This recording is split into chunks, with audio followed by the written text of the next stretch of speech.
नर नारायण देही पाकै फेर 84 जाही, जा सतगुरु की मैं बलिहारी, जो जामन मरण मिटाही। कहते हैं नर नारायण देही पाकै, परमात्मा ने मनुष्य को अपना ही स्वरूप दिया है, इसलिए कहा कि नर नारायण देही पाकै। मनुष्य जैसा सुंदर शरीर पाक, भगवान जैसा शरीर पा करके और तो फिर 84 लाख योनियों को प्राप्त करने वाले कर्म कर रहा है।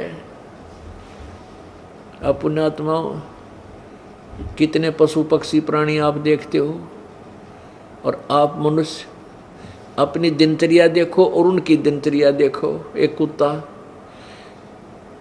जनवरी का महीना और ये हरियाणा पंजाब राजस्थान का क्षेत्र, जनवरी का महीना, रात्रि का समय, ऊपर से वर्षा हो रही है और वो सह परिवार गली में बैठा, कुतिया और कुत्ता, वही उनके बच्चे बैठे हैं। सारा दिन टूक मिला नहीं, कोई आहार मिला नहीं, गली में बैठे भूखे गिंडली मिंडली मार के, और ऊपर से शीत लहर चल रही है, यूं बैठे कुकड़ुए। और वो पहले मनुष्य थे। अब उनको आप मिलाओ, तुलना करो अपनी। आपको मनुष्य किस लिए दिया? क्या यह मकान कोठी बनाने के लिए दिया था, या इन्हीं की इसी सारे कार्यों को दिन रात करते रहने के लिए दिया था?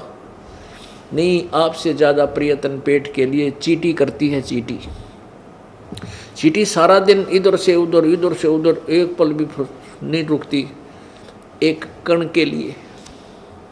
और वही दिनचर्या आप जी कर रहे हो, वही क्रियाएं आप कर रहे हो। आप में और अन्य प्राणी में क्या अंतर था? फिर परमात्मा ने मनुष्य देने की आवश्यकता क्या थी आपको? एक जीवन और बना देता है, ऐसा ही जैसे ये 84 लाख बना रखे। इसका मूल उद्देश्य है केवल मोक्ष प्राप्ति करना, जन्म मृत्यु से अपना यहाँ से झंझट मिटवाना। क्या बताते हैं कबीरा? वो दिन याद करो, ऊपर पग नीचे शीश, स्मृत मंडल में आके तू भूल गया जगदीश। माँ के गर्भ में याद कर, उस दिन तेरा नीचे को सिर था, ऊपर न पैर थे। और इस मृत मंडल में, इस मृत लोक में आके तू भूल गया जगदीश। तेरे को गर्भ में भी पाला पोसा और वहाँ से तेरे को बाहर निकाला। अब उस मालिक को तू भूल के और कहाँ इस जगत में सारे संसारिक धंधे में लीन हो गया। क्या बताते हैं परमात्मा? उस समर्थ की रीद छुपाई, अब कुल कुटुंब ते राता, गर्भ के अंदर वचन भरे थे, कहाँ गई वो बाता। कितने प्यारे तरीके से समझा है अपने प्यारी आत्माओं को, अपने बच्चों को मालिक कहता है। वे उस समर्थ की रीद छुपाई, जब दुखी था, जब तो हाहाकार माच रही थी, भगवान मुझे बाहर निकाल दो, आपके गुण गाऊंगा, आपकी भक्ति करूंगा, कति बुराई नहीं करूं। और बाहर आते ही ये मेरा बेटा, या मेरी बेटी, ये मेरी कार, या मेरी कोठी, लाले गुटी, ताश खेला, सिनेमा देखा, पता नहीं के कुक्रम तार दिया। उस समर्थ की रीत छुपाई, अब कुल कुटुंब से राता, गर्भ के अंदर वचन भरे थे, कहाँ गई वो बाता। अब परमात्मा क्या भूल गया उन बातों को जो याद करे था मुझे। परमेश्वर कबीर जी क्या बताते हैं? दुख में सुमरण सब करें, दुख में सुमरण सब करें, सुख में करे ना कोई। सुख में सुमरण करें तो दुख काहे को होई। सुख में सुमरण किया नहीं, फिर दुख में करते याद। कहें कबीरता दास की, बाई कौन सुने फरियाद।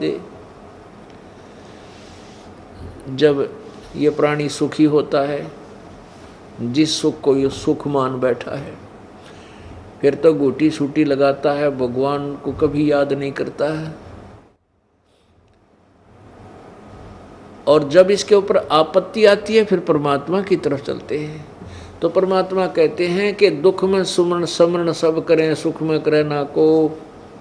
और जय सुख में सुमरण करे तो फिर दुख क्यों हो। कहते हैं सुख में समरण किया नहीं, और दुख में किया याद, कह कबीरता दास की इब कैसे लगे फरियाद। तो पुण्यात्मा हम क्यों ना पहले मालिक ने याद कर लें, जब आपत्ति आने के बाद करें। एक तो हम बाद में महल मकान बनावा, जब ओले सिर फोड़ लें, सर्दी में नमूनिया हुआ है, तो उससे पहले बना लें तो हम उन आपत्तियों से बच सकते हैं। तो राम नाम का महल हमने पहले ही बना लेना चाहिए, ताकि आने वाले हमारे ऊपर जो कष्ट कर्म के हैं वो हल्के हो जाएं, वो दुखी ना करें।